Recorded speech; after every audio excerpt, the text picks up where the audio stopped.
So we've got a couple of roots days on the moon phase calendar. If you watched me before, then you will probably have noticed that I do moon phase gardening, and that means it's part of the biodynamic type of gardening. Whenever the moon is in different phases, it corresponds with certain types of crops that work really well in the garden. And today is roots, and that means anything that really grows below the ground. The first thing I'm going to do today is stock up on the old beetroot. I planted some beetroot last year on the allotment, and it was doing really well, and it was overwintering really well. And then we had this big freeze in December, and they all got really soggy, and I lost them all. So that was my beetroot gone. I did manage to get some in the summer, which was really good. Over at the allotment, I have some beetroot planted. Okay, it's very small. It's not looking great, but I think it has actually taken into the ground. I started them in modules, and that's what I'm going to show you today. I don't really direct sow beetroot for a lot of reasons, really. The slugs seem to get them a lot more.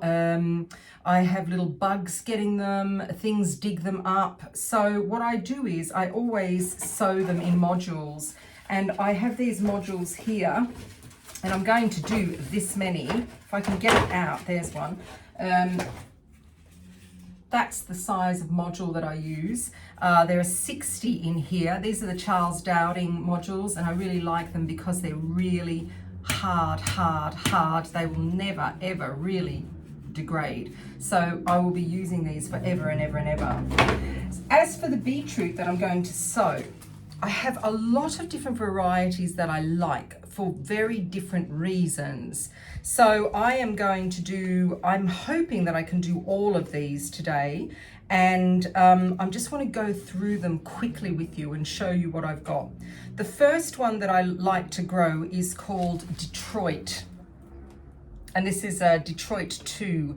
The reason why I like this one is it stays small. It's a little bit like the Pablo that I grow and I put in the garden, which is actually what is on the allotment. And that is really good for this time of year. They don't tend to bolt and they stay small. That's a great little beetroot. Another one that I like, which is just really for variety, something completely different, is the Albino beetroot, and it's completely white.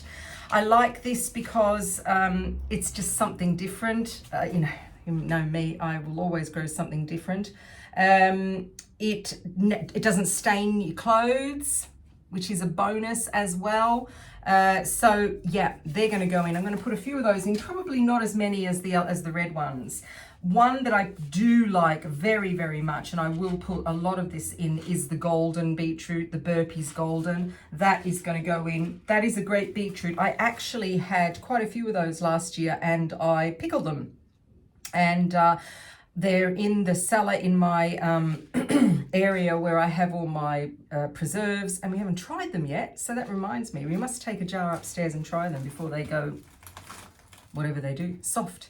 So that's those. These are great. These are just something different again. These are the cylindrical ones, Cylindra. I'm going to plant those. They're not bad, actually. They can grow quite long, but they do stay as a cylindrical. Of course, I'm going to put in the Choggia as well, the candy cane, they call it. And another one that did really well last year, which I actually thought we were going to get a lot of, actually we did have a lot of it, but the frost got it, was this Crosby's Egyptian. It was funny because I actually thought that these had made it through this freeze. We had like a week of -8, -9 at night, and that finished everything off. And when I picked these, I thought, oh, I think they're okay. But after picking them, they went soft very, very quickly. So I lost those as well. I mean, if you know of a beetroot variety that can last freezing temperatures, then let me know, because it would be great, because the weather is changing, and anyhow, The compost goes in here, and then I multi-sow. And multi-sowing means that I put more than one seed per cell. Beetroot seeds are quite interesting, actually. Let's get one out. I'll show you what they look like. They're these kind of little knobbly things. You're going to be able to see that? Where's the camera? That is a beetroot seed.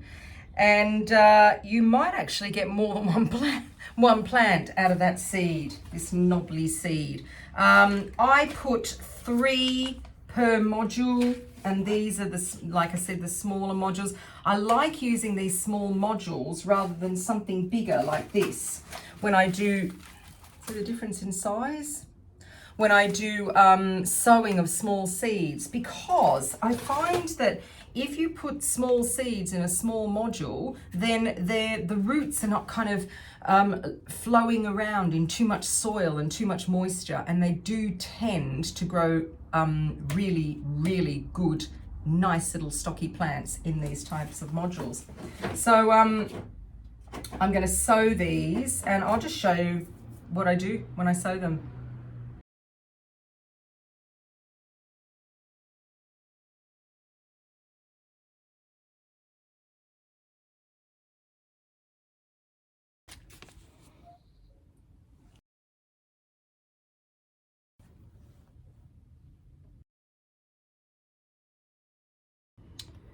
So I've got 6 varieties here,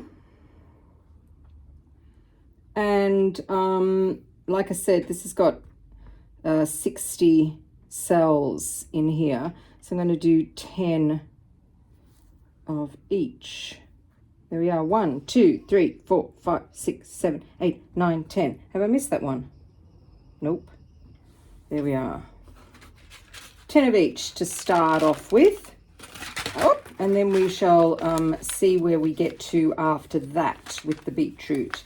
Never can have too much beetroot, in my opinion. There we are.